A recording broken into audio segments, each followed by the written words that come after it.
Tonio Lucas es un tío que se asombra, que tiene la fortuna de no tener ninguna certeza y que probablemente, si mantiene el equilibrio, es porque aprendió de los otros a dudar. Mazarrón. Un ojo, tal vez, como una playa muerta, el mar, como un labio proclamando su presencia delirante, como una soledad dulcemente traspasada por la sangre de unos barcos de ceniza. Así es el mar, con su dolor de mar.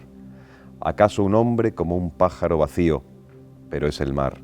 La luz sin hemisferios ni memoria. Es huir de ti o detenerse sin medida.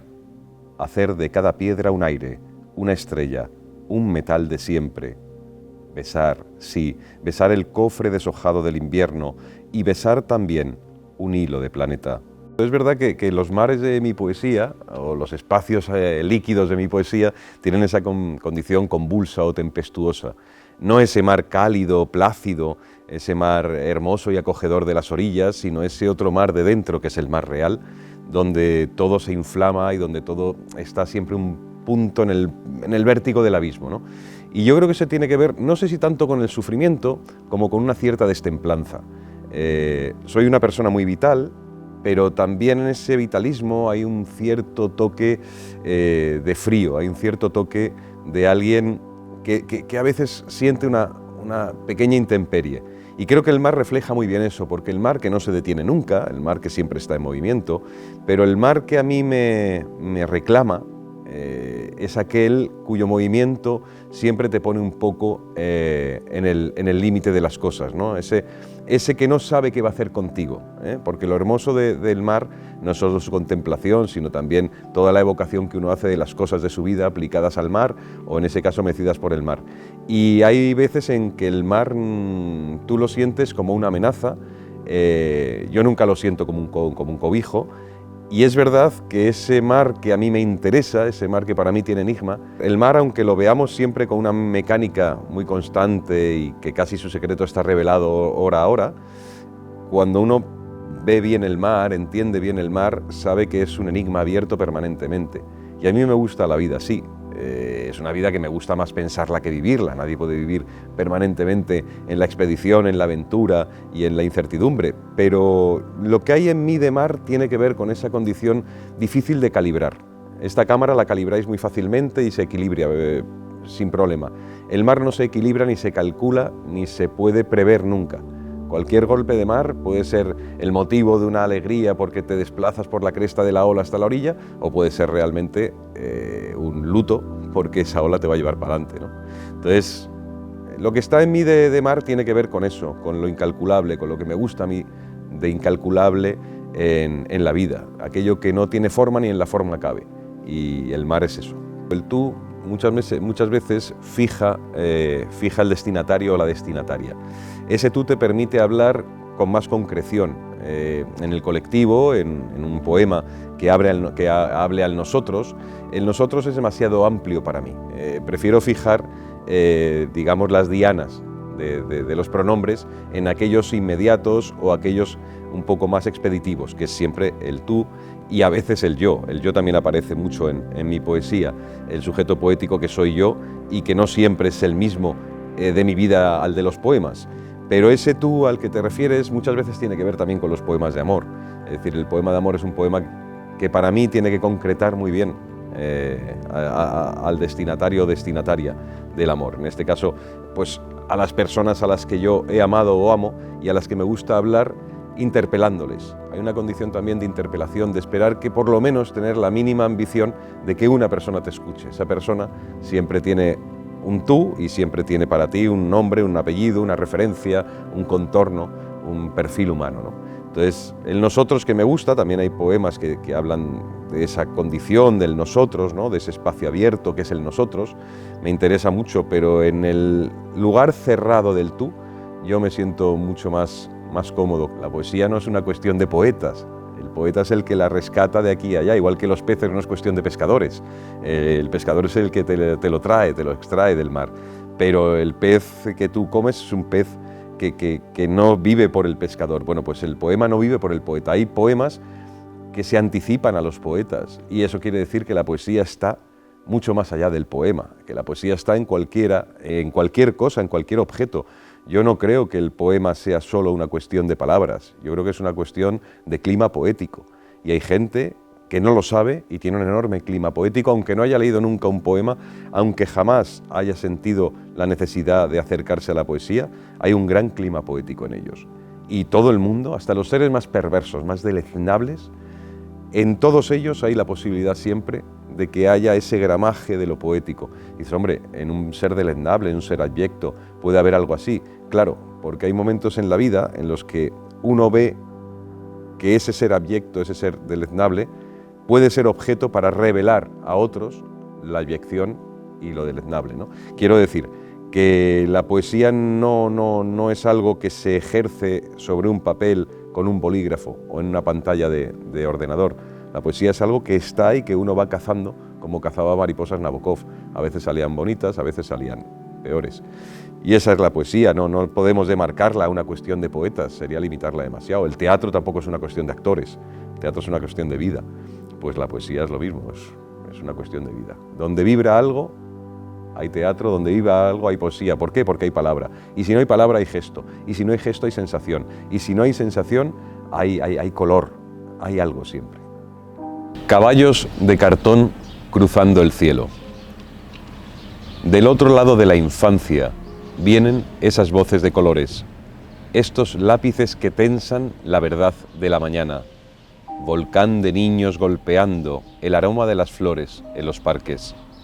Una vez ahí te viste, aunque no te reconoces, coronado de cintas y dragones, clavicordio de risa permanente, dando forma al misterio de las horas, verbo al sueño, ganando 1000 batallas.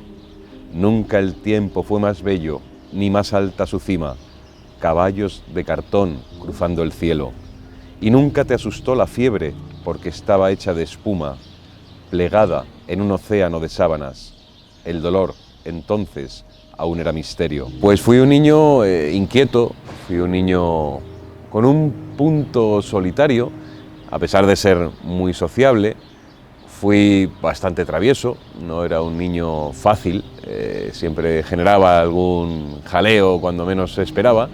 Pero bueno, fui un niño muy hecho en la calle, como se hacía entonces. Ahora ya no es tan habitual, pero entonces nos hacíamos mucho en la calle, con los amigos, y un niño que no tenía ninguna pretensión de lectura. Con 8 o 9 años yo no leía, yo jugaba, me dedicaba a jugar, lo que más me gustaba era jugar con mis amiguillos y mis amigas. Pero sí que había en casa, curiosamente, un clima poético muy estupendo, porque mi padre, que era pintor, pues sus amigos eran poetas, y por casa yo veía pasar pues a Ángel González, veía pasar a Caballero Bonal, Ana Rossetti, Blanca Andreu, Pepe Hierro, que hemos citado antes, Carlos Bousoño. Es decir, había un clima, siempre había poetas en casa, ¿no? Había fiestas, había tal, y yo, que no me interesaba para nada la poesía, porque con 8 o 9 años no tenía yo esas curiosidades. Sin embargo, sí me gustaban los poetas, porque era gente muy singular, era gente que fumaba mucho, cosa que a mí me sorprendía, que tanto fumar, que trasnochaba mucho y bebía mucho. Entonces, para mí era muy divertido irme a la cama pues a las 8:30 de la tarde, las 9, y despertarme entre las risas de ellos en el salón a las, 3 de la mañana, y entonces salir, sentarme entre ellos un rato y volver a acostarme. Y eso no era nada extraño en casa. Mis padres tampoco se asombraban demasiado. Y fue una infancia en la que había una cierta predisposición a que me gustase estar entre poetas, porque ellos eran para mí los señores mayores o señoras mayores más divertidos que conocía. Y yo creo que eso también condicionó mucho con el tiempo, ya en la adolescencia, cuando explota el apetito el apetito y el ansia de la poesía. Tiene mucho que ver con aquel sedimento de infancia de aquellos poetas extraordinarios que luego fueron no solo maestros, sino amigos con el tiempo, que yo había visto tan de niño en casa. Exorcizar fantasmas de la infancia es curativo y es necesario. O sea, si hay fantasmas hay que encontrarlos y si hay fantasmas hay que quitarles la sábana, porque cuando los fantasmas se quedan a vivir en uno y no has sabido convivir con ellos o no has sabido desenmascararlos, se agigantan mucho. Y un fantasma agigantado de una infancia que los acumuló, caray, puede ser un problema. Yo creo que uno tiene que aprender a convivir con sus fantasmas, es decir, tampoco es eliminarlos, tiene que aprender a convivir con ellos y la poesía ayuda a eso. La poesía ayuda a, si no a desanudarlos de ti, por lo menos a hacerlos convivir mejor. Es decir, que ese baúl lleno de gente que somos todos, cualquiera de nosotros es un baúl lleno de gente, de todo aquello que te ha ido impregnando, de todo aquello que te ha hecho ser los muchos que eres. A veces creemos que somos uno y tenemos una identidad marcadísima y clarísima, y no es cierto. Afortunadamente somos el sedimento de muchas voces, el sedimento de muchas manos, el sedimento de muchas lecturas, el sedimento de muchas miradas, el sedimento de muchos nosotros. Y yo creo que la poesía ayuda a entender tantos nosotros como somos y que de todos ellos prevalezca uno, que es con el que te mueves en la vida, con el que te mueves ante los demás, con el que teatralizas un poco lo que quieres que los demás vean de ti. Y el poema sirve no como antídoto a los fantasmas, sino probablemente como recinto, como cuarto de jugar con ellos. Y también donde pelear con ellos, también de ring de boxeo, porque uno se pasa la vida también peleando con sus propios fantasmas y con el fantasma que él también es. Habré de escribir un día cómo el hombre aprende a amar, a tientas, probablemente. ¿De qué delito está hecho un cuerpo? ¿De qué estridencia viene? ¿De qué penumbra se hizo eco para estar aquí y mantiene el equilibrio? Se hace viejo mirándose las manos y aprende de la sed y de la nieve, igual que el pájaro. Habré de escribir un día a qué obedece esta sospecha anticipada, a quién sirven mis dos ojos abiertos, cómo nació la luz de una impaciencia o del saqueo de una estrella, y de cómo se llenó la tierra de párpados y de ventanas, aprendiendo a hacerse noche. Habré de escribir un día lo que ven los ciegos en su lumbre blanca, qué moja el mar a la altura de mis pasos, a dónde va esa mercancía, el eco de mi altura hecho de huellas, la razón del peso de los hombres. Habré de escribir un día, quizá más tarde, de la sagrada aspiración de un Dios a ser Dios solo, también de aquellos que ya no esperan nada y alguna vez fuimos nosotros, o de esos que distinguen entre orden y deseo y nunca desbaratan sus pasiones. Habré de escribir un día del piano envenenado por la música, de los niños afilando sus garras en el miedo, de bocas sujetando el mediodía, de aquello que creímos ser en frías azoteas con luna de cerveza y ya nunca será igual. Habré de escribirte un día todo esto, pero ¿quién sobrevivirá a quién? Pues sí, es verdad que escribir tiene eso mismo que decía María Velasco, excelente dramaturga, ¿no? De que es robarle tiempo al vivir, o yo creo que más que robarle, prestárselo a lo mejor, prestarle tiempo al vivir. Porque si le robamos el tiempo a vivir escribiendo, se lo estamos robando a la muerte, en verdad, que es verdad que hay que robarle todo lo que uno pueda antes de que llegue, que llegará. Entonces, sí que es verdad que cuando uno está en el ejercicio de escribir, en el ejercicio de leer, que es tan importante como escribir, si no más, uno está ganando tiempo, porque como decía Caballero Bonal, en verdad, la razón nuestra de estar aquí es que somos el tiempo que nos queda. Y tú haces con ese tiempo lo que buenamente puedes, crees que puedes o sabes hacer. Escribir es tener esa especie de partida de naipes, de morada, donde no quieres que se acaben las cosas, porque cuando uno escribe, date cuenta que cuando uno escribe un poema, el mundo está por comenzar. Es decir, uno escribe sabiendo muchas veces de lo que va a escribir y el por qué va a escribir lo que va a escribir, aunque luego el poema te vaya llevando por trochas y por sendas que no esperabas. Pero generalmente uno sabe por qué se sienta. Y eso es un triunfo, porque eso es la soberanía mayor de un individuo, ¿no? El sentarse para decirse, para decirles, para decir a los demás que estamos aquí y que el tiempo que nos queda intentemos dilatarlo. Escribir es demorar, escribir es dilatar el tiempo. Escribir nunca es darle a la vida más urgencia de la que tiene. Es hacer que la vida se detenga un minuto para coger más impulso, ¿no? Es decir, es como si dijésemos una pértiga. Es decir, escribir es una pértiga.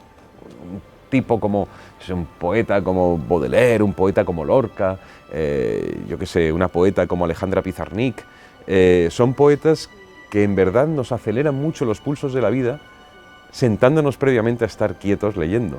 Es decir, cuando te levantas con más proteína, ¿no? Te levantas con zancadas mejores. Pero para que esa zancada se dé, para que ese impulso se cuaje, tú tienes que estar sentado y quieto. Y es muy buena la idea de que la poesía te detiene para empujarte un poco más. Solo tengo alguna manía a ciertas palabras por la che, porque la che es un sonido que a mí no me gusta mucho, ¿no? Pero eso es una pura bobada personal. Pero las palabras me interesan todas, pero si tuvieras que coger palabra, a mí no me gustan mucho las palabras grandes, ¿no? Esas palabras donde cabe todo, ¿no? La palabra, yo qué sé, la palabra vacío, ¿no? Y esas cosas me dan un poco de cautela, me generan cierta cautela. Prefiero las palabras que tienen toma de tierra, como las buenas lavadoras. Eso no quiere decir que el lenguaje sea llano, a veces es un lenguaje muy rico, pero es un lenguaje rico que llega a concretar lo que quiere decir, sin tener que ponerse elevado. Y a mí me gustan mucho aquellas palabras a las que un escritor, una escritora, un poeta, es capaz de desdoblarlas, hacer con ellas casi un origami, que digan más de lo que dicen. Porque al fin y al cabo lo hermoso del idioma es que dice mucho más de lo que dice. Cuando dice, por ejemplo, Rilke, cuando Rilke cita la palabra manzana no solo es el fruto, la palabra manzana es la poesía, la palabra manzana es todo aquello que evoca la palabra manzana. Y yo creo que eso es lo hermoso de la poesía y lo hermoso del idioma.